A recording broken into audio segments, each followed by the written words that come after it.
Episode 11।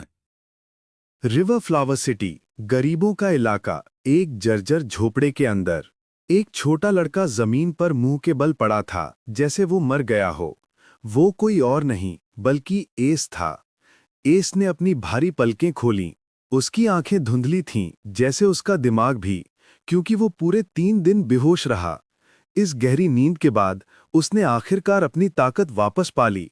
उसे पेट में दर्द महसूस हुआ। स्पष्ट था कि वो अभी भी घायल है, लेकिन पहले से बहुत बेहतर था। एस को थोड़ी सी समझ आने के साथ ही बहुत भूख लगी। हालांकि उसने परवाह नहीं की, क्योंकि अलीना अभी भी गायब थी और उसे ढूंढना था, वरना वो मर सकती थी, क्योंकि उसकी स्थिति के बारे में किसी को कुछ पता नहीं था। एस जल्दी से खड़ा होने की कोशिश करता है और लगभग सफल होने ही वाला था कि उसकी आंतरिक चोट फिर से सक्रिय हो गई और वो दर्द में अपनी पीठ पर गिर पड़ा। एस दांत पीसते हुए कराहता है और फिर से कोशिश करने ही वाला था कि उसने अचानक देखा कि दो ठीक से तय की गई पुरानी चादरों के पास एक काला थैला और एक फोल्डेड कागज पड़ा था। पिछली बार एस ने वो छोटा थैला और कागज नहीं देखा था। शायद वो थकान या अलीना की गायब होने की वजह से झटके में था। अब जब वो होश में था तो उसने उन्हें आसानी से ढूंढ लिया। ये क्या हैं? एस धीरे धीरे भ्रमित होकर उनके पास गया। उसने काला थैला और छोटा कागज उठाया। काला थैला किसी सामान्य पैसे के थैले जितना ही छोटा था। उसने थैला खोला और तुरंत ही चकित हो गया, क्योंकि उसमें चमकते रूबी कॉइन्स थे और उनकी संख्या 10 थी। इतने सारे पैसे कहां से आए? एस ने परवाह नहीं की और जल्दी से छोटा फोल्डेड कागज खोला। उस पर बहुत सुंदर हाथ से लिखा हुआ था। ये अलीना का संदेश था। बड़े भाई एस, मुझे माफ करना कि मुझे अपने ग्रैंडपा के साथ जल्दी जाना पड़ा। वो मुझे लेने आए और उन्होंने कहा कि वो मुझे मेरे माता पिता के पास ले जाएंगे। लेकिन चिंता मत करो, उन्होंने अलीना को एक सुंदर सफेद गोली दी और उसे खाने के बाद अब मैं पूरी तरह ठीक हूं। इसलिए अलीना के बिना उदास मत होना, तुम्हें अपनी देखभाल करनी होगी। अलीना भविष्य में कभी लौटकर बड़े होकर बड़े भाई से मिलने आएगी। मैं तुम्हें याद करूंगी। अलविदा, तुम्हारी अलीना। एस ने अलीना का लिखा पत्र पढ़ा और उसके मन की कसावट धीरे धीरे ढीली हो गई। उसने राहत की सांस ली। उसने कागज पर कुछ खुरदुरे धब्बे देखे और महसूस किया, क्या वो लिखते समय रो रही थी?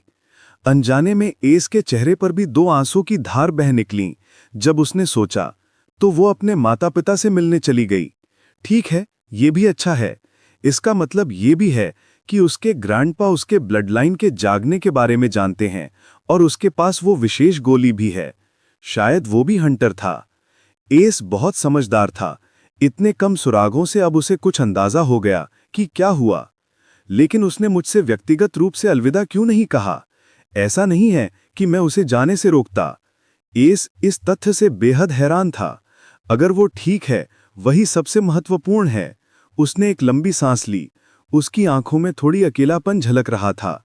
अब एस पूरी तरह शांत हो गया जब वो रूबी कॉइन्स वाले काले थैले को देख रहा था। अच्छा, उसने मुझे काफी पैसे छोड़ दिए। अगर ये पहले होता तो मैं अपनी पूरी जिंदगी आराम से जी सकता था। हालांकि अब, हाँ, एस ने धीरे से हंसते हुए कहा। पैसे का थैला अपनी जेब में रखने के बाद एस कुछ खाने की चीज ढूंढने ही वाला था कि उसने देखा कि चादरों के बीच एक उभरी हुई जगह है। मतलब वहां कुछ था। उसने उन्हें उठाया और देखा कि पत्थर के नीचे एक और छोटा कागज था। ये यहाँ क्यों छिपा है? अगर ये पत्थर नहीं होता तो मैं इसे कभी नहीं देखता। एस ने छोटे कागज को उठाया और उम्मीद भरी आंखों से खोला। अंदर पूरी तरह अलग लिखावट थी। ये अलीना की नहीं, बल्कि कीड़े। अलीना के बारे में किसी को कुछ बताने की हिम्मत मत करना, वरना तुम मर जाओगे। और सबसे महत्वपूर्ण बात यह है कि तुम उसे भूल जाओ। तुम उसे अपनी पूरी जिंदगी में भी नहीं देख पाओगे। तुम दोनों अलग दुनिया से हो। कागज में केवल यही एक वाक्य था। शब्द काफी कड़े थे। अगर एस पहले की मानसिकता में होता तो इसे पढ़कर उसका दिल टूट जाता, लेकिन अब नहीं। एस ने वाक्य पढ़ा और जोर से हंस पड़ा। हाँ, 2 अलग दुनिया। हाँ भैग, अगर ये पहले होता तो तुम्हारे शब्दों का कुछ मतलब होता, लेकिन अब बस मेरा इंतजार करो बूढ़े बकरे। मैं तुम्हारा चेहरा देखना चाहता हूं जब मैं तुम्हारे घर में मिलूंगा, एस ने अपने चेहरे पर ताना मारते हुए कहा। क्षण भर में अलीना के उस बूढ़े ग्रैंडपा एस के मन में बूढ़े बकरे में बदल गए। ये बूढ़ा आदमी शायद वही कारण था कि अलीना ने मुझसे खुद अलविदा नहीं कहा। बस इंतजार करो बूढ़े बकरे, मैं दिखाऊंगा कि वास्तव में कौन अलग दुनिया में रहता है, एस ने गुस्से में हंसते हुए कहा, लेकिन उसकी आवाज में साफ खुशी भी थी। छोटी अलीना के अलविदा पत्र को पढ़ने के बाद वो परेशान नहीं हुआ, क्योंकि अब उसके पास एक नया लक्ष्य था, और वो था मजबूत बनना, ताकि वो एक दिन अलीना से उसके अपने घर में मिल सके। वो उसे और उस बूढ़े बकरे को बड़ा आश्चर्य देगा। एस जल्दी से बाजार की ओर गया और सबसे महंगा मांस खरीदा जो वो ढूंढ सकता था। वो अमीर था तो अब उसे गरीब की तरह खर्च करने की जरूरत नहीं थी। इसके बाद उसने स्थानीय डॉक्टर से हल्की चिकित्सा करवाई और घर लौट आया। एस ने 5 पाउंड मांस खाने के बाद खुद को काफी जीवंत महसूस किया। तो यही अमीर होने का एहसास है, एस ने अपने आप से कहा, क्योंकि उसे विश्वास करना मुश्किल हो रहा था कि वो 5 दिन पहले वही व्यक्ति था। सिस्टम, मुझे वो पुरस्कार दिखाओ जो मुझे अपने मिशन पूरा करने के बाद मिले, एस ने दाएं कान से बाएं कान तक मुस्कुराते हुए कहा। यह कठिन परिश्रम का पुरस्कार पाने का समय था और वो काफी उत्साहित था। एस ने अपनी आंखों के सामने एक परिचित काला पैनल देखा। यह था मिशन पैनल, जिसमें एक हाथ में सिक्के पकड़े हुए का निशान था। Mission panel, revenge mission, river flower city outer region pill market की शॉप नंबर 8 से सारा ट्रेजर चुराओ और फैट शॉप ओनर को दिखाओ कि एक सम्मानित चोर को कोई धोखा नहीं दे सकता। Status complete. Scanning host performance 1 to 300% complete. Result low level performance. पहले 3 सम्मानित मिशंस के लिए इनाम 2x होगा। अब पहला 2x पुरस्कार मिलेगा। 2x reward, XP is equal to 100, SP is equal to 50, TP is equal to 150। Rewards host की स्थिति में जोड़ दिए गए हैं। इस बार सिस्टम ने एस से बहस नहीं की, क्योंकि वह जानता था कि उसने अंत में गड़बड़ कर दी थी और लगभग उन दोनों मूर्खों द्वारा पकड़ा गया था। अगर कोई और दिमाग वाला होता, न कि वे दोनों मूर्ख, तो वे उस पर शक करते और पूछताछ के लिए पकड़ लेते। खैर, ये पुरस्कार भी बुरे नहीं हैं, एस ने सोचा। सिस्टम, ये 2x रिवॉर्ड्स का क्या मतलब है? एस ने उलझन भरी आंखों से पूछा। पहले 3 सम्मानित मिशंस के लिए होस्ट को चोरी की कला सिखानी है, तो ये सिस्टम का एक तरह का गिफ्ट है, ताकि होस्ट भविष्य में हकली करे। इसलिए पहले 3 मिशंस के लिए तुम्हारे पुरस्कार डबल होंगे। तो अगर मुझे किसी अमीर को लूटने का मिशन मिला तो मेरे पुरस्कार डबल होंगे, ये भी अच्छा है। अनजाने में ही एस चोर की तरह सोचने लगा। सिस्टम, मेरा स्टेटस खोलो। Eternal thief system, main panel, host, S white, race, human, no blood line, heaven, first heaven, mortal, sky heaven, cultivation level of first heaven, mortal, cultivation XP यानी एक्सपीरियंस पॉइंट्स 50-45, 55 एक्स्ट्रा, एक्सपी यानी experience points, soul cultivation, mortal, SP यानी soul points 43-15, 31 extra, SP यानी soul points, thief points 152, skills 5, cultivation technique 0, current mission 0। S ने अपने status को देखते हुए मुस्कुराते हुए सिर हिलाया, 152 टीपी देखकर संतुष्ट से। हालांकि जब उसने अपना एक्सपी और एसपी देखा तो उसकी मुस्कुराहट ठिठक गई। उसने सिस्टम से जल्दी से पूछा, सिस्टम, मैं लेवल क्यों नहीं बढ़ा रहा? मेरे पास एक्स्ट्रा पॉइंट्स भी हैं लेकिन वे जुड़ नहीं रहे। तुम खराब तो नहीं हो गए ना? वह घबराने लगा, क्योंकि सिस्टम की मदद के बिना उसके पास जीवन में कभी अलीना को फिर देखने की कोई उम्मीद नहीं थी। एक्सपी यानी एक्सपीरियंस पॉइंट्स और एसपी यानी सोल पॉइंट्स होस्ट के शरीर और आत्मा की ची कैपेसिटी को दिखाते हैं। अपने शरीर को एक जल गिलास समझो। अगर इसमें ज्यादा जगह है तो ये ज्यादा पानी रख सकेगा, और अगर ये पूरा है तो ये ओवरफ्लो हो जाएगा। इसलिए अगर आपके पास ज्यादा जगह नहीं है तो आप ज्यादा ची अवशोषित नहीं कर सकते। सिस्टम सलाह देता है कि होस्ट कुल्टिवेशन टेक्निक खरीदे। ये होस्ट के शरीर को अधिक ची के लिए जगह बनाने में मदद करेगा और इस तरह तुम लेवल अप करोगे। सिस्टम ने पहली बार लंबा व्याख्यान दिया। एस इससे भी आश्चर्यचकित था। उसने एक और सवाल पूछा, क्योंकि आज सिस्टम उदार था। तो कल्टीवेशन टेक्निक्स का उपयोग हमारे शरीर में अधिक जगह बनाने के लिए किया जाता है ताकि ची को रख सकें। उसने पूछा, तुम ऐसा कह सकते हो। तो स्किल क्या है? क्या वे टेक्निक की तरह नहीं है? ये एस के एक और बड़े सवालों में से था। स्किल ची को नियंत्रित करने के लिए है। ची तुम्हारे शरीर के अंदर एक खुली नदी की तरह है। ये तब तक बहेगी जब तक तुम इसका रास्ता बनाते हो, और बहती ही रहेगी जब तक ये खाली ना हो जाए। इसलिए तुम्हें उस रास्ते को रोकना भी होगा जिसे तुम खोल रहे हो। स्किल एक वाटर गेट की तरह है। ये पानी के प्रवाह को वैसे नियंत्रित कर सकता है जैसे तुम चाहते हो। सिस्टम का एक और लंबा उत्तर आया। अचानक एस के मन का कोहरा हट गया।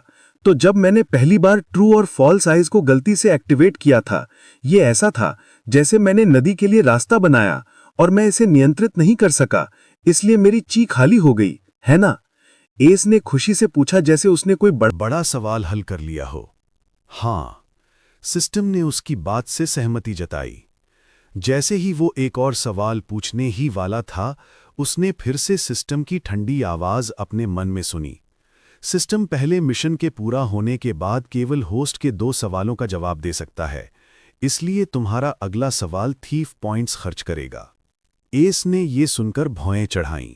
उसके पास पूछने के लिए कई सवाल थे, लेकिन उसे नहीं पता था कि उसे केवल 2 सवाल ही मिलेंगे, और वो भी केवल एक मिशन के बाद। अगर वो पहले से जानता तो वो कुछ और महत्वपूर्ण पूछता। थीफ पॉइंट्स अधिक महत्वपूर्ण हैं, एस ने सिर हिलाते हुए सोचा। कम से कम अब वो जानता था कि साधना टेक्निक्स एक जरूरी चीज हैं अगर वो मजबूत बनना चाहता है। उसने अपना टेक्निक पैनल खोला। अवेलेबल साधना techniques. Heaven stealer technique first volume. Price 100 thief points. Dual shadow swords basic technique. Price 10 thief points. System store में इन दोनों टेक्निक्स में क्या अंतर है? क्या ये एक ही चीज के लिए नहीं है? एस को ये पूछना पड़ा क्योंकि एक की कीमत 100 थी जबकि दूसरी केवल 10 थी। 2 टीपी। सिस्टम की बेहिस आवाज उसके मन में सुनाई दी। बस ले लो। अगर वो 90 टीपी बचा सकता है तो 2 टीपी कोई बड़ी बात नहीं है। हाँ, ये दोनों बहुत अलग हैं। हेवन स्टीलर फर्स्ट वॉल्यूम केवल होस्ट द्वारा ही साधा जा सकता है, और ये खास तौर पर चोर के लिए बनाया गया है। इसके अलावा इसमें दोनों मार्शल और सोल साधना टेक्निक्स हैं, जबकि डुअल शैडो स्वॉर्ड्स एक बेसिक वेपन साधना टेक्निक है। ये होस्ट को वेपन के ज्ञान में ट्रेनिंग देने के लिए है, शरीर और आत्मा के लिए नहीं। एस इस उत्तर से चकित था। अगर इसमें दोनों टेक्निक्स हैं और केवल मैं इसे साथ कर सकता हूं, तो ये कीमत उचित है, उसने सोचा। मुझे दोनों खरीदने चाहिए। मुझे हथियारों का उपयोग भी नहीं आता था। एस ने अपने होंठ काटे और मच्छर जैसी आवाज में कहा, मुझे दोनों हेवन स्टीलर टेक्निक और डुअल शैडो स्वॉर्ड्स दो। जैसे ही उसने ये शब्द पूरी ताकत से कहे, केवल एक कमांड में उसका टीपी 150 टीपी से 40 टीपी हो गया। उसका दिल छलनी हो रहा था। मेरे कीमती थीफ पॉइंट्स। एस अब रोना चाहता था। एपिसोड 12। एस ने दोनों टेक्निक्स के लिए 110 टीपी खर्च किए, और ठीक पहले की तरह दोनों टेक्निक्स की जानकारी उसके दिमाग में दर्ज होने लगी। यादें एक एक कर उसके मन में प्रवेश करने लगीं, और 5 मिनट बाद उसने अपनी आंखें खोली। क्या ये वाकई सिर्फ एक चोर के लिए साधना टेक्निक है? एस ने हैरानी में सोचा।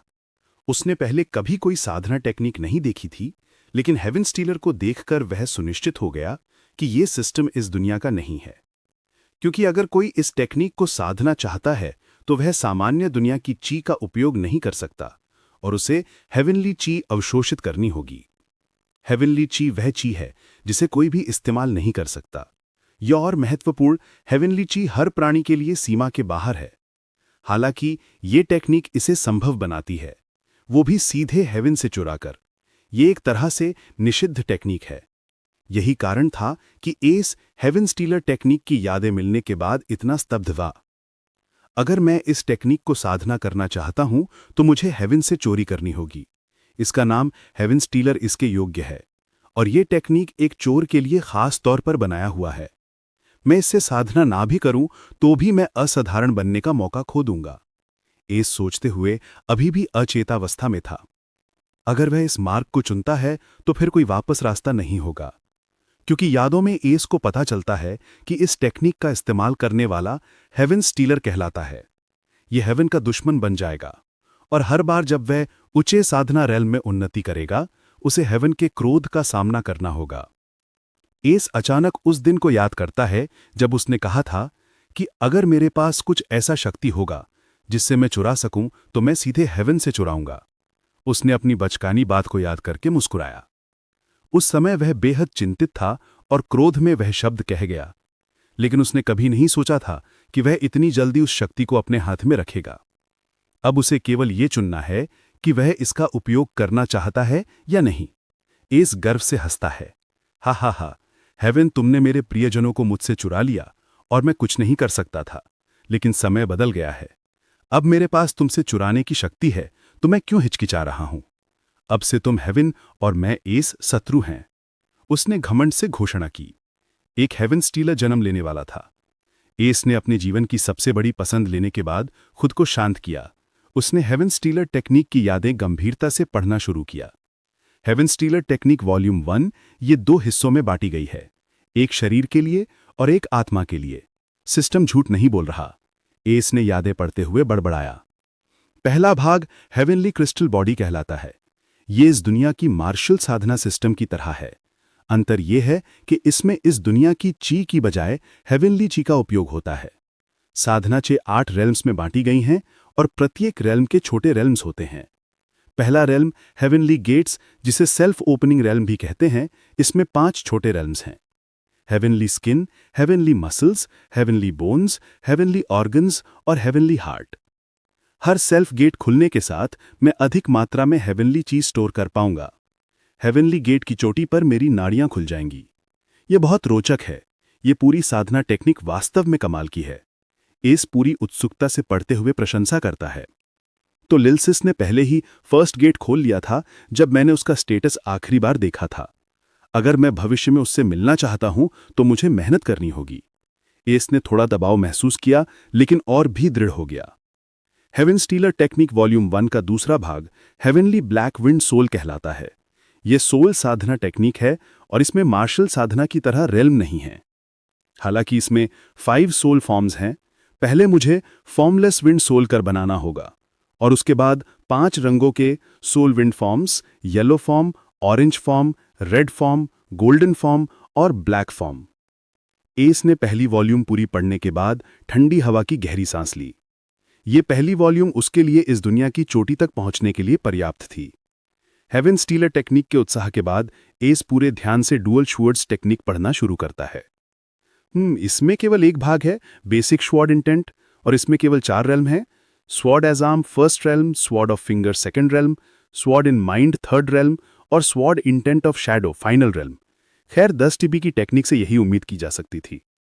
एस हेवन स्टीलर के बाद इस टेक्निक से कुछ निराश था, लेकिन एस को नहीं पता था कि अगर किसी टेक्निक के शब्द जो तुम्हें वेपन इंटेंट सिखा सकते हैं बाहर निकल गए तो ये एक खूनी युद्ध होता, क्योंकि वेपन इंटेंट केवल पढ़कर नहीं सीखी जा सकती, ये प्राकृतिक रूप से आती है। वेपन इंटेंट को कोई नहीं सिखा सकता। इसलिए एस के पास ये चमत्कारी टेक्निक थी, फिर भी उसने निराशा जताई। अगर ये बातें बाहर निकल गईं तो दुनिया के हर टॉप एक्सपर्ट गुस्से में बेहोश हो जाएंगे। खैर, ये मुझे डुअल श्वर्ड्स के साथ ची का उपयोग कैसे करना है ये बेसिक सिखा सकता है, इसलिए कीमत के लायक है। मुझे डुअल श्वर्ड्स की भी ज़रूरत है ताकि मैं इस टेक्निक का अभ्यास शुरू कर सकूं। सिस्टम के पास हैं लेकिन महंगे हैं। मैं इसके बिना भी कर सकता हूं। मैं वेपन मार्केट से खरीद सकता हूं, पैसा तो है, लेकिन इमरजेंसी के लिए मुझे टीपी बचाने होंगे। एस ने अपना अंतिम निर्णय कर लिया।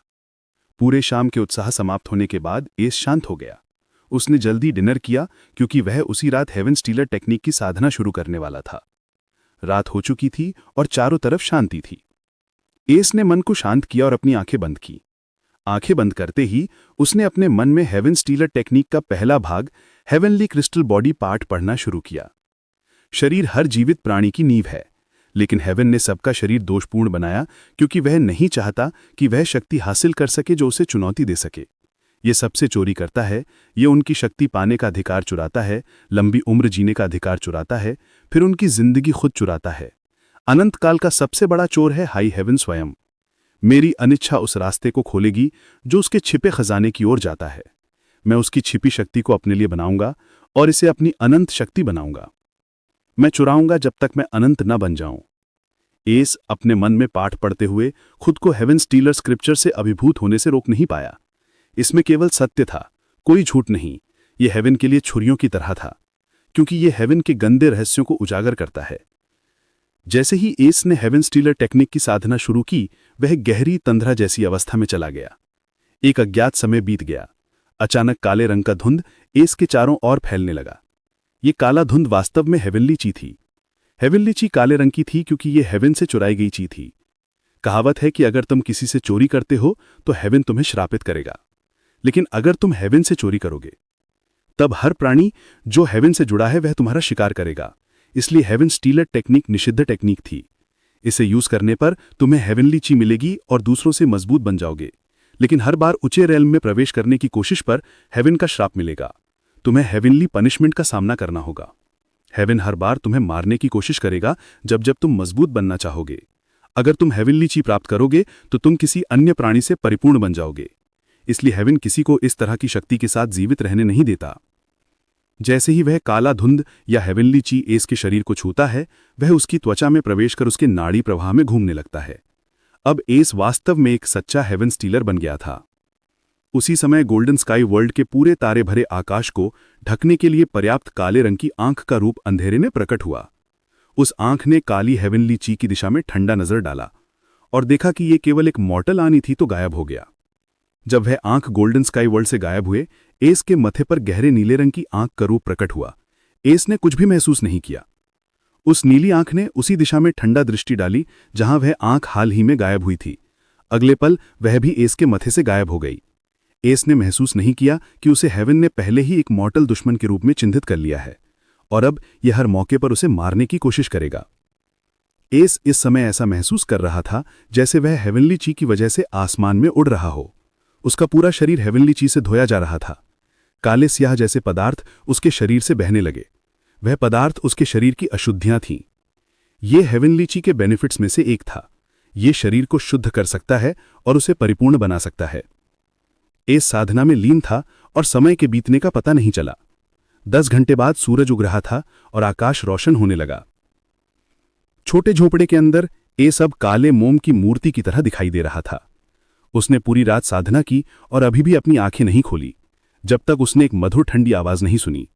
बधाई हो होस्ट, हेवनली गेट्स के पहले गेट हेवनली स्किन गेट को सफलतापूर्वक खोलने पर आपका मार्शल साधना लेवल अपडेट किया गया। एपिसोड 13। एस ने सिस्टम की सूचना सुनी और अपनी गहरी साधना की अवस्था से बाहर निकल आया। अगले ही पल एक सड़ी हुई गंध उसकी नाक पर हमला करती है। उसने लगभग उल्टी कर दी। ये सड़ा हुआ मोम जैसा क्या है? क्या ये साधना की वजह से हुआ है? एस तुरंत बाहर पानी के स्रोत की ओर दौड़ा। उसे बहुत देर तक धोना पड़ा जब तक कि वो गंध गायब नहीं हो गई।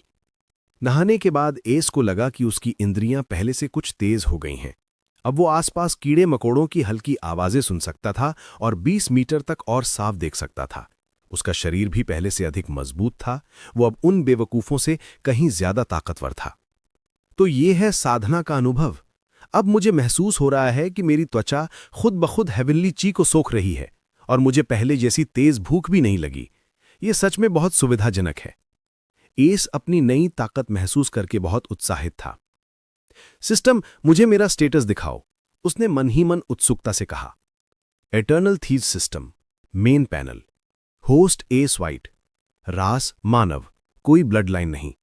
स्वर्ग पहला, मर्त्य स्वर्ग, साधना स्तर पहला स्वर्ग, मर्त्य साधना सविध्याय, पहला स्वर्गीय त्वचा द्वार, EXP 50/1000, आत्मा साधना मर्त्य, SP 19/20, 31 अतिरिक्त, थीफ पॉइंट्स TP 40, कौशल 5, साधना तकनीक 0, मौजूदा मिशन 0। मेरी आत्मा की साधना का स्तर अभी भी 0 पर है। अब मुझे इस पर ध्यान देना होगा। एस खुद से बुदबुदाया। पहले हथियारों के बाजार चलते हैं, देखते हैं क्या मुझे कोई अच्छी तलवारों की जोड़ी मिल सकती है। मुझे ड्यूअल शैडो स्वॉर्ड्स की साधना करनी है। एस ने दिशा तय की और निकल पड़ा, लेकिन सबसे पहले वो वेस्टलैंड पार्क गया जहां उसने लूट छिपाई थी। उसे कुछ रूबी कॉइन्स निकालने थे क्योंकि उसे पता था कि हथियार बहुत महंगे होते हैं। सुबह का समय था, पार्क में कोई नहीं था। एस ने तुरंत बैग निकाला और उसमें से 1000 रूबी कॉइन्स निकालकर अलीना का छोड़ा हुआ काला थैले में रख दिया। फिर बैग को वहीं छिपा दिया और जल्दी से निकल गया। बाहरी क्षेत्र का हथियार बाजार पिल मार्केट के बाद दूसरा सबसे बड़ा व्यापारिक बाजार था। हथियार बाजार आम योद्धाओं और नए साधकों के लिए होता था, क्योंकि ज्यादातर योद्धा और साधक हथियारों का इस्तेमाल करना पसंद करते थे। इस वजह से हथियार बाजार को पिल मार्केट जितना महत्व प्राप्त था। साधारण हथियार सामान्य लोहार बनाते थे, लेकिन साधकों के लिए हथियार ची क्राफ्टर्स बनाते थे। क्राफ्टर्स की स्थिति एल्केमिस्ट्स जैसी थी, लेकिन वो रेयर थे, लेकिन एल्केमिस्ट्स जितने नहीं। अगर कोई अपने ची को नियंत्रित करना सीख ले तो वो एक नया क्राफ्टर बन सकता है। क्राफ्टर्स की रैंक एल्केमिस्ट्स जैसी थी, लेकिन उनकी काबिलियत 1 से 9 स्टार में नापी जाती थी। 1 स्टार सबसे कम और 9 स्टार सबसे ऊंचा। क्राफ्टर्स द्वारा बनाए हथियार साधकों के ची को सहन कर सकते थे और छोड़ सकते थे। जितना अधिक ची एक हथियार सहन कर सके, उतना ही ऊंचा उसका स्टार स्तर होता। रिवर फ्लावर सिटी जैसी 2 स्टार सिटी में केवल एक 2 स्टार ची क्राफ्टर था, और उसकी स्थिति भी वाइट रैंक एल्केमिस्ट जैसी थी। 1 स्टार क्राफ्टर्स केवल शहर के भीतरी क्षेत्र में होते थे और बड़े परिवारों के लिए काम करते थे। बाहरी क्षेत्र में सिर्फ नए क्राफ्टर ही होते थे। एस हथियार बाजार पहुंचा। उसने कुछ खाया नहीं था, इसलिए पहले वो पास के एक रेस्टोरेंट गया और अपनी पसंद का खाना मंगवाया। जैसे ही वो खा रहा था, उसने लोगों को बातें करते सुना। अरे सुना तुमने, ब्लैक घोस्ट ने ठग बिली की दुकान लूट ली और बिली उसे अब तक ढूंढ नहीं पाया। कल तो उसने 4 लोगों को मार डाला सिर्फ इसलिए क्योंकि उनकी ऊंचाई ब्लैक घोस्ट जैसी थी। हाँ, वो पिछले कुछ दिनों से किसी को भी मार रहा है जिसे वो ब्लैक घोस्ट समझता है, और हालात बिगड़ते जा रहे हैं। ज्यादातर लोग मानते हैं कि ब्लैक घोस्ट भीतरी क्षेत्र का है और इसी वजह से बिली कुछ नहीं कर पा रहा है। मानना पड़ेगा, उस ब्लैक घोस्ट में हिम्मत और हुनर है। उसने बिल्ली की दौलत उसकी आंखों के सामने चुरा ली। हा हा हा हा। बिल्कुल सही कहा। जिन लोगों को बिल्ली ने ठगा था, वो तो बहुत खुश हुए जब उन्होंने ये खबर सुनी। कुछ तो ब्लैक घोस्ट को अपना हीरो कह रहे हैं और कुछ गरीब लोग उसे हीरो ऑफ जस्टिस कह रहे हैं। तुम्हें क्या लगता है, ब्लैक घोस्ट फिर हमला करेगा? ये तो कोई नहीं जानता, लेकिन बहुत से लोग यही उम्मीद कर रहे हैं कि वो और भी लोगों को बिल्ली जैसा सबक सिखाए। इसी वजह से सबने अपनी सुरक्षा कड़ी कर दी है, क्योंकि उन्हें डर है कि ब्लैक घोस्ट अगली बार उनके पास ना आ जाए। एस ये बातें सुनकर हैरान रह गया। तो लोग मुझे ब्लैक घोस्ट कह रहे हैं? हा हा हा हा। एक चोर के लिए बुरा नाम नहीं है, लेकिन वो कमीना बिली निर्दोष लोगों को मार रहा है सिर्फ इसलिए क्योंकि वो मुझे ढूंढ नहीं पा रहा है। इसका चेहरा गुस्से से भर गया। वो अभी सिर्फ 12 साल का था।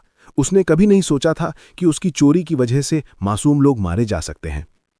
अगर मुझे मौका मिला तो मैं उनकी मौत का बदला जरूर लूंगा और उनके लिए कुछ करूंगा। एस ने अपने दिल में कसम खाई। खाना खाकर एस हथियारों के बाजार की ओर बढ़ा। जैसे ही वो अंदर पहुंचा, उसने कई मजबूत और लंबे लोग देखे जो दुकान दुकान घूम रहे थे और अपने लिए हथियार चुन रहे थे। एस का निशाना साधारण हथियार नहीं था, क्योंकि उसे पता था कि वो उसके हेवनली ची को नहीं सहन कर पाएंगे। उसे कम से कम 1 स्टार या आधा स्टार हथियार चाहिए था। हथियार बाजार के अंदरूनी हिस्से में लोग कम थे। एस ने सामने की दुकान देखी। उसका नाम था कोल वेपन शॉप। वो अंदर गया और चमकते हथियारों की कतारें देखीं। सुंदर, उसके मन में यही ख्याल आया।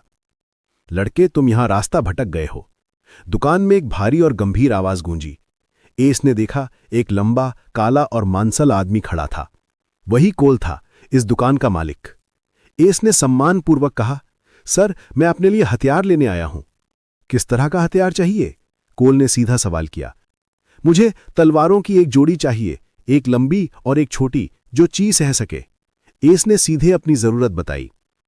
ड्यूअल शैडो स्वॉर्ड साधना के लिए उसे ऐसी ही तलवारें चाहिए थी। तुम साधक हो? कोल के गंभीर चेहरे पर हैरानी झलक उठी। साधक हथियार बाजार में दुर्लभ नहीं थे, लेकिन एस की उम्र का साधक यहां देखना आम बात नहीं थी। हां सर, एस ने थोड़े गर्व से जवाब दिया। तुम्हारी उम्र में साधक कम ही मिलते हैं, लेकिन घमंड मत करना। बड़े शहरों में तुम्हारे जैसे कई हैं, और हमारे भीतरी क्षेत्र में भी कई युवा और प्रतिभाशाली साधक हैं। इसलिए घमंडी मत बनना, वरना कोई ताकतवर तुम्हें चींटी की तरह कुचल देगा। कोल ने गंभीरता से कहा। धन्यवाद, मैं आपकी बात याद रखूंगा। एस ने आदरपूर्वक उत्तर दिया। वो सही कह रहे हैं। यहां तक कि मेरी छोटी बहन, जो मुझसे छोटी की, पहले से ही ची गेट्स रियल्म के पहले गेट पर थी, और अब जब उसकी ब्लड लाइन जाग गई है तो वो और भी ताकतवर होगी। मुझे इस छोटी सी उपलब्धि पर घमंड नहीं करना चाहिए। एस ने गंभीरता से सोचा। अच्छा लड़के, तुम्हारा रवैया साधना के लिए सही है। हमेशा याद रखना, घमंडी मत बनना। अब चलो मैं तुम्हें तलवारों की जोड़ी दिखाता हूं। डुअल शैडो स्वॉर्ड स्टाइल अब दुर्लभ है, इसलिए मेरे पास बस 3 सेट हैं, और वे सभी आधा स्टार रैंक के हैं। अगर बेहतर चाहिए तो भीतरी क्षेत्र जाना पड़ेगा। कोल ने ठंडे स्वर में कहा और कार्यशाला की ओर बढ़ गया। एस भी उसके पीछे चला। कोल ने कोने से 3 लकड़ी के बक्से निकाले और खोला। उनमें चमकती तलवारों की जोड़ी रखी थी। ये लाल तलवारों का सेट फायर ट्विन स्वॉर्ड्स कहलाता है। कीमत 500 रूबी कॉइन्स। ये शार्प एज ट्विन स्वॉर्ड्स है, कीमत 300 रूबी कॉइन्स। और ये आखिरी ब्लैक रैप्टर पैर है, जो धातु को मक्खन की तरह काट सकती है, कीमत 900 रूबी कॉइन्स। एज ने हथियार देखे और उनमें हेवनली ची डाला। तुरंत वे कांपने लगे। कोल भी ये देखकर हैरान रह गया। ये लड़का साधारण नहीं है, कोल ने सोचा। एज निराश हुआ क्योंकि कोई भी तलवार उसकी शक्ति लंबे समय तक सहन नहीं कर सकी। सर, मैं रैप्टर पैर लूंगा। ठीक है, केस उठाओ और काउंटर पर चलो। एस ने 900 रूबी कॉइन्स चुकाए और निकलने ही वाला था कि कोल ने कहा, लड़के, ये तलवारें तुम्हारी शक्ति नहीं सहन कर पाएंगी। जल्द ही अपने लिए उपयुक्त तलवार ढूंढ लेना। हथियार साधक की जान होते हैं, अगर युद्ध में टूट जाए तो साधक भी मर जाता है। एस ने कोल की बातों से सहमति जताई और मन ही मन प्रण किया, मैं अगली बार सिस्टम की दुकान से तलवारें खरीदूंगा। उसने कोल की कार्यशाला की ओर हल्का से झुककर धन्यवाद दिया। अब वो उसे गुरु मानने लगा था। अपने छोटे झोपड़े में लौटकर एस के पास अब ड्यूअल शैडो स्वॉर्ड साधना करने के लिए तलवारों की जोड़ी थी। अब फिर से साधना का समय था। एपिसोड 14। ब्लैक घोस्ट की घटना को हुए 1 महीना बीत चुका था। बिली उस नीच चोर को ढूंढ नहीं पाया और आखिरकार पागल हो गया। उसने लगभग 100 मासूम लोगों की हत्या कर डाली। आखिरकार नागरिक और बर्दाश्त नहीं कर पाए और बाहरी शहर के गार्ड पोस्ट के बाहर इकट्ठा होकर बिली के खिलाफ विरोध करने लगे। शहर का गार्ड पोस्ट पूरे बाहरी क्षेत्र की कानून व्यवस्था बनाए रखता था, इसलिए उनके पास कोई और रास्ता नहीं था। अगर बिली छुपकर लोगों को मारता तो कोई बात नहीं थी, लेकिन वो खुलेआम दिन दहाड़े लोगों को मार रहा था। पीड़ितों के परिवार गुस्से में खून से भरी आंखों के साथ शहर गार्ड पोस्ट के बाहर विरोध करने लगे। अंत में गार्ड पोस्ट के कमांडर को झुकना पड़ा और बिली को गिरफ्तार करना पड़ा। इसी तरह बाहरी क्षेत्र के सबसे अमीर लोगों में से एक बिली बिल का अंत हुआ। वो कभी एक समझदार व्यापारी माना जाता था, लेकिन अपनी संपत्ति खोने के बाद उसने अपना दिमाग खो दिया और पागल हो गया। कितनी दुखद बात है। रिवरफ्लावर सिटी का गरीबों का इलाका। 1 ही महीने में एस बहुत बदल चुका था। वो लंबा हो गया था और उसका दुबला पतला शरीर थोड़ा हट्टा कट्टा हो गया था। अब वो और भी ज्यादा हैंडसम और थोड़ा परिपक्व दिखने लगा था। इस 1 महीने में एस सुबह हेवन स्टीलर तकनीक का अभ्यास करता और रात को पार्क में अपने अन्य कौशल और डुअल शैडोज स्वॉर्ड्स तकनीक का अभ्यास करता। एस अभी भी डुअल शैडोज स्वॉर्ड्स तकनीक के पहले स्तर को नहीं सीख पाया था, क्योंकि उसे यह समझ नहीं आ रहा था कि स्वॉर्ड एज आर्म का असली मतलब क्या है, और उसने बस थोड़ा सा अभ्यास हासिल किया। अब उसे आखिरकार समझ आया कि यह तकनीक कितनी कठिन है, लेकिन उसने हिम्मत नहीं हारी और अभ्यास जारी रखा। दूसरी ओर चोर के 5 बुनियादी कौशल काफी हद तक सुधर गए थे। आज का दिन भी बाकी दिनों जैसा ही था। एस ने अपनी आंखें बंद करके हेवन स्टीलर तकनीक ब्लैक विंड सोल स्क्रिप्चर का जाप शुरू किया। आत्मा हर प्राणी का केंद्र है। इसमें उनका चेतन और अमर इच्छा शक्ति होती है। स्वर्ग ने आत्मा को हर प्राणी का सबसे कमजोर हिस्सा बनाया, क्योंकि आत्मा स्वर्ग के रहस्यों की चाबी है। स्वर्ग नहीं चाहता कि कोई उसके रहस्यों की झलक देखे। फिर भी मैं अपनी आत्मा को खालीपन की हवा जैसा बनाऊंगा और अनंत काल तक बहता रहूंगा, जब तक मैं स्वर्ग के रहस्यों को उजागर न कर दूं। 1 महीने में S heavenly black soul technique का फॉर्मलेस विंड सोल कोर नहीं बना पाया, जबकि उसने हेवनली क्रिस्टल बॉडी टेक्निक पहली कोशिश में ही पूरी कर ली थी। बस इतना ही दिखाता है कि आत्मा की साधना कितनी कठिन थी। हालांकि आज एस को कुछ अलग महसूस हुआ। वो गहरे ध्यान में था जब उसने कुछ पकड़ा और अचानक उसके मन में एक झटका दौड़ गया। उसने अपनी भौं के बीच की जगह को कांपता और गर्म महसूस किया। अगले ही पल उसने महसूस किया कि उसकी भौं के बीच अचानक कुछ बन रहा है। एस को तेज दर्द हुआ, लेकिन उसने दांत भींचकर सहन किया। उसके सिर के अंदर भौं के बीच एक जगह बन रही थी जहां काली निराकार धुंध थी। ये हेवनली सोल ची थी। आत्मा और मार्शल ची में फर्क ये था कि आत्मा को नंगी आंखों से नहीं देखा जा सकता था। केवल सोल साधक ही सोल ची देख सकते थे, या उच्च स्तर के मार्शल साधक उसे महसूस कर सकते थे। यह जगह बनने में सिर्फ 1 मिनट लगा और पूरा होने पर यह 10 घन मीटर बड़ी और पूरी तरह काली थी। जगह स्थिर होने पर और भी अद्भुत हुआ। उस खाली काले स्थान के बीच में सफेद पारदर्शी धुंध का एक छोटा गोला बनने लगा। वो धुंध का गोला बिना रंग का, बस एक मुट्ठी के आकार का था। जैसे ही वो स्थिर हुआ, वो घूमने लगा। वो ऐसे था जैसे अंधेरे आसमान में शांति से चमकता चांद। जैसे ही वो गोला घूमने लगा, एस का पूरा शरीर कांप गया और आंखें बंद होने के बावजूद वो 10 मीटर की सीमा के भीतर सब कुछ देख और महसूस कर सकता था, क्योंकि आखिरकार उसने सोल साधना टेक्निक की पहली सबसे जरूरी फॉर्मलेस विंड सोल कोर यानी सोल कोर बना लिया था। सोल कोर ने उसे हेवनली सेंस और सोल सेंस दिया था। हेवनली सेंस से एस दीवारों के पार भी देख सकता था और 10 मीटर की सीमा के भीतर किसी भी छिपे हुए दुश्मन का पता लगा सकता था। हेवनली सेंस की ताकत जितनी बढ़ेगी, उतनी उसकी सीमा भी बढ़ेगी। इसीलिए साधक सोल साधना चुनते थे, क्योंकि इससे उन्हें मार्शल साधना से कहीं अधिक अलौकिक शक्तियां मिल सकती थी। लेकिन अगर कोई आत्मा की साधना करता यानी सोल साधना करता, तो वो शरीर की साधना यानी मार्शल साधना नहीं कर सकता था, क्योंकि ये स्वर्ग का नियम था। स्वर्ग का नियम है कि अगर तुम कुछ पाना चाहते हो तो तुम्हें कुछ त्यागना होगा। इसलिए अगर कोई सोल साधना करता है तो वो मार्शल साधना नहीं कर सकता, और मार्शल साधक सोल साधना नहीं कर सकते। लेकिन ये नियम हेवन स्टीलर तकनीक पर लागू नहीं होता, क्योंकि इससे दोनों शरीर और आत्मा की साधना एक साथ हो सकती थी। अगर एस को यह पता चलता तो वो खुशी से पागल हो जाता। इसी पल एस अनजाने में अपनी हेवनली सेंस का उपयोग कर रहा था, जब अचानक उसकी भौं के बीच बनी नई जगह कांपी और उसने खून की एक बड़ी उल्टी कर दी और उसकी आंखें खुल गईं। उसका चेहरा भूत जैसा पीला हो गया। सिस्टम, क्या हुआ? एस ने कमजोर होकर पूछा। बधाई हो होस्ट को, ब्लैक विंड सोल तकनीक में छोटी सफलता मिली है। आपने फॉर्मलेस विंड सोल कोर बना लिया है। आपकी आत्मा साधना का स्तर अपडेट हो गया है। मैं ये नहीं पूछ रहा, मैं पूछ रहा हूं कि मुझे झटका क्यों लगा। एस हैरान था, क्योंकि उसे खुद पता था कि सोल कोर बन चुका है। जैसे शरीर में मार्शल ची होता है, वैसे ही आत्मा में सोल ची होता है। अभी होस्ट ने हेवनली सेंस का उपयोग करते समय अपने सोल ची का अति उपयोग कर लिया था। यह बिल्कुल वैसे ही था जैसे मैंने मार्शल ची का अति उपयोग किया था जब मैं ट्रू एंड फॉल्स आइज का उपयोग कर रहा था। और आत्मा में भी सोल ची होता है, और मेरा सोल ची तो हेवनली सोल ची है। अब मैं अपने चारों ओर 10 मीटर क्षेत्र में सब कुछ देख सकता हूं। यह मेरा निजी क्षेत्र जैसा है। एस ने सोचा और उत्साहित हो गया। Status: eternal thief system.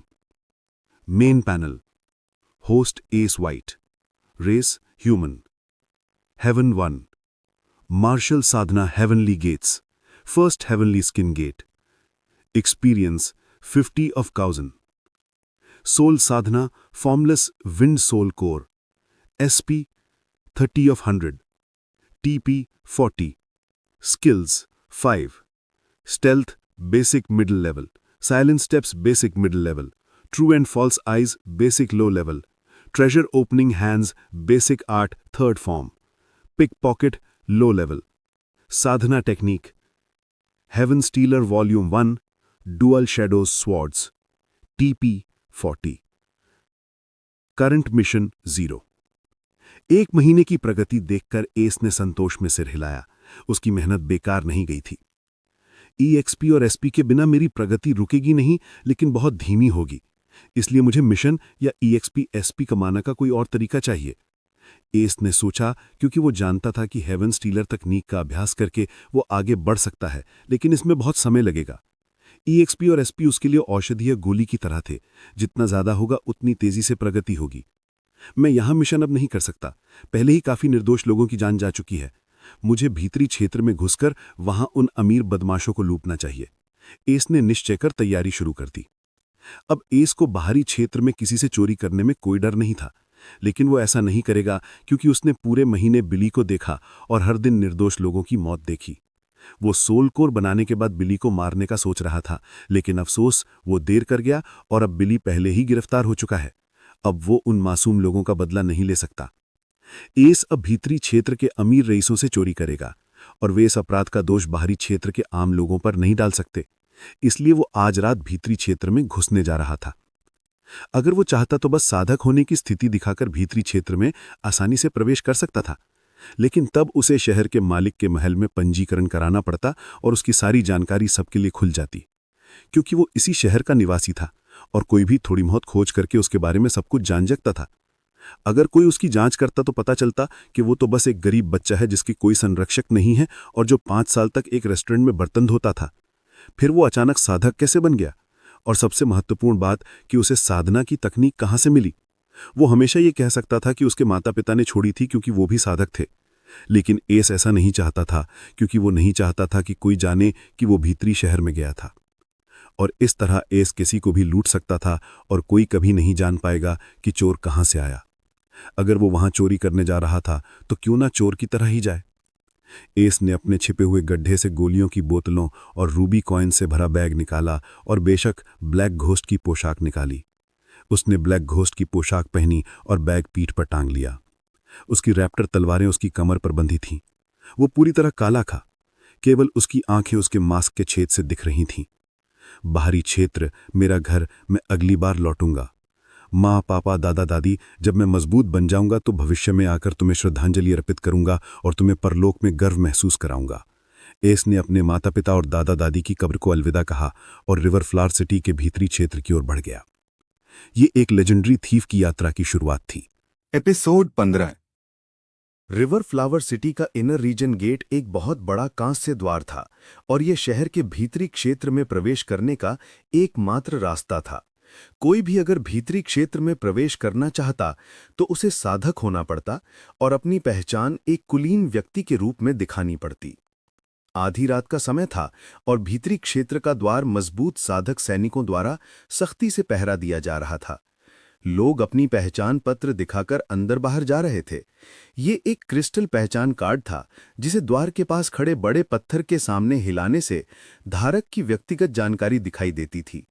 हर कोई इसे अपने जन्मस्थान या उस गुट से प्राप्त कर सकता था जिससे उसकी नजदीकी हो। लेकिन इस क्रिस्टल पहचान पत्र को बनाने में 10 रूबी सिक्के लगते थे और एस जैसे लोग अपनी पूरी जिंदगी में इसे हासिल नहीं कर पाते थे। इसीलिए एस नहीं चाहता था कि उसकी कोई जानकारी यहां दर्ज हो जाए, ताकि वो एक भूत की तरह रह सके जिसे कोई कभी न जान पाए कि वो कौन है और कहां से आया। इसी समय भीतरी शहर के द्वार से थोड़ी दूर एस मौके की तलाश में छुपा हुआ था जब उसने एक आदमी को इधर उधर देखते और किसी को भी देखकर मूर्खतापूर्वक मुस्कुराते हुए देखा। तू ही सही है। लक्ष्य चुनने के बाद एस ने स्टेल्थ सक्रिय किया और रात के अंधेरे में गायब हो गया।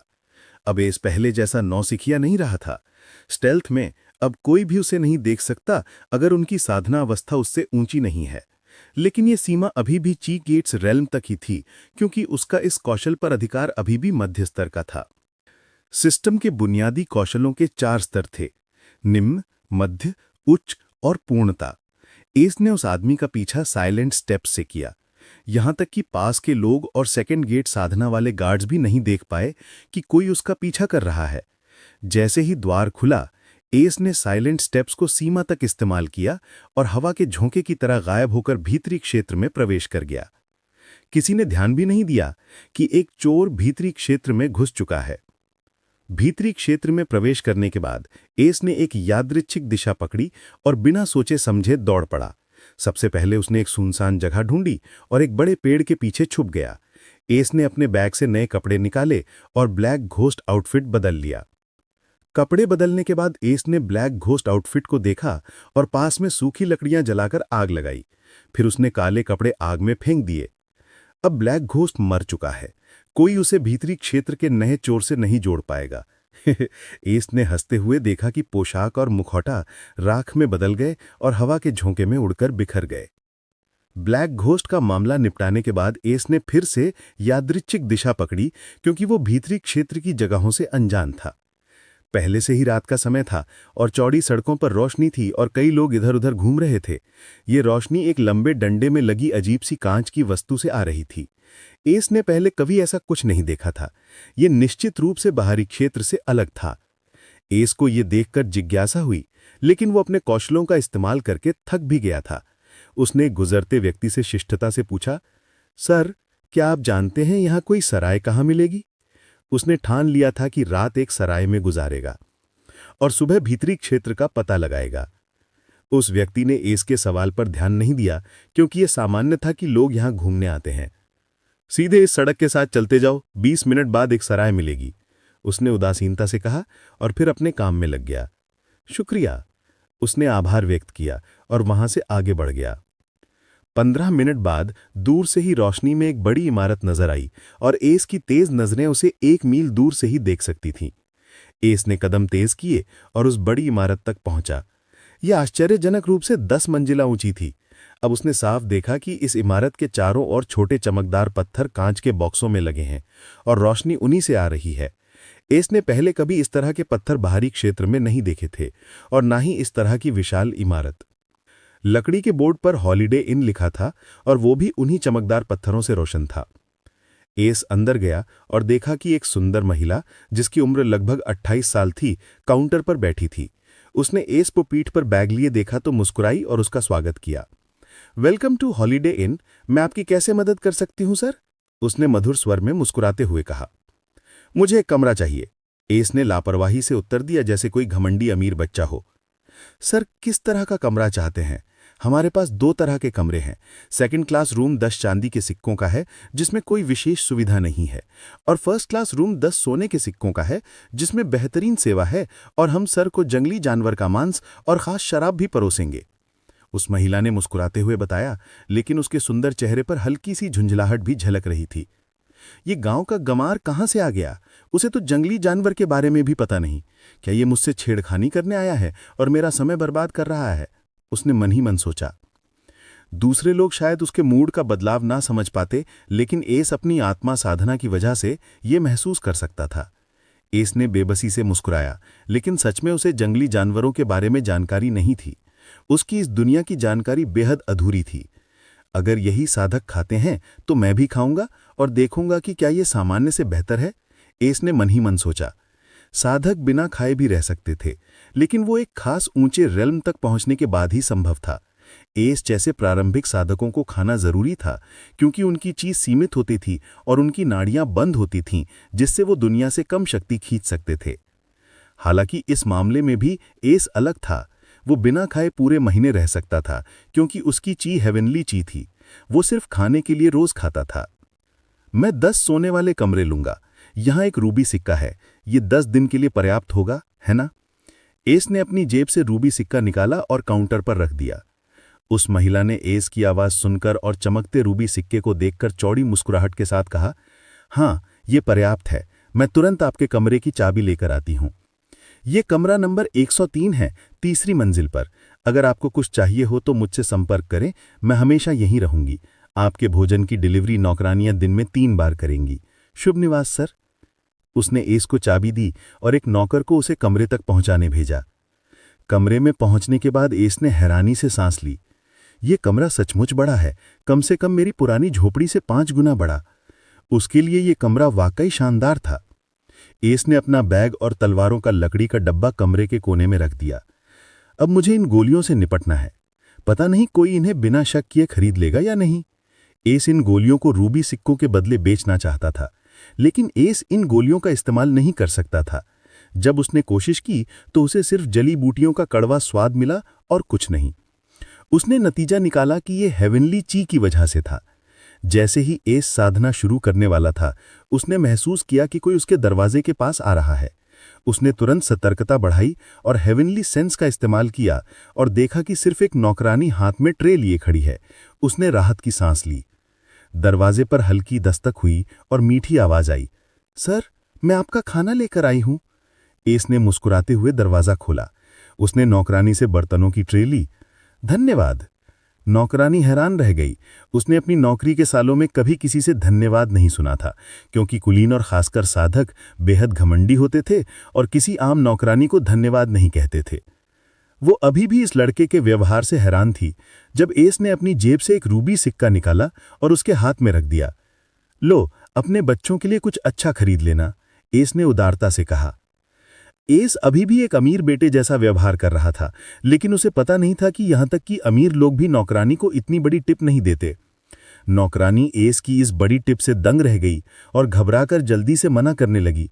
सर, मुझे ये नहीं लेना चाहिए, एक चांदी का सिक्का ही काफी होता है और मेरे तो कोई बच्चे भी नहीं हैं, मैं अविवाहित हूं।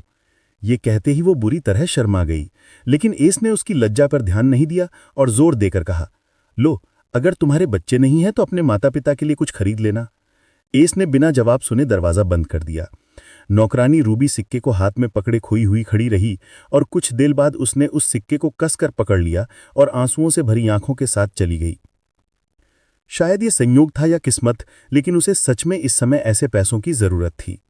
एस ने इस मुलाकात के बारे में ज्यादा नहीं सोचा और जंगली जानवर का भुना मांस खाने लगा। खाते समय उसे महसूस हुआ कि इस मांस में सामान्य मांस से 100 या 1000 गुना ज्यादा ऊर्जा है। उस महिला ने झूठ नहीं कहा था, इस मांस में सच में ची है और ये बीफ से भी स्वादिष्ट है। कोई आश्चर्य नहीं कि साधक सिर्फ यही मांस खाते हैं। एस ने बच्चे जैसी खुशी से बुदबुदाया और अपना भोजन आनंद से खाया। खाना खत्म करने के बाद एस ने अपनी साधना शुरू की, क्योंकि अभी हाल ही में उसने सोल साधना में प्रगति की थी। TL note. अधिक जानकारी और बेहतर समझ के लिए मार्शल साधना की रियल्म का नाम और सोल साधना टेक्निक के नाम डिस्क्रिप्शन में दिए गए हैं। साथ ही एल्केमिस्ट और क्राफ्टर्स के रैंक भी डिस्क्रिप्शन में दिए गए हैं। भविष्य में सोल साधना को सोल साधना या फिर आत्मा साधना भी कहा जा सकता है।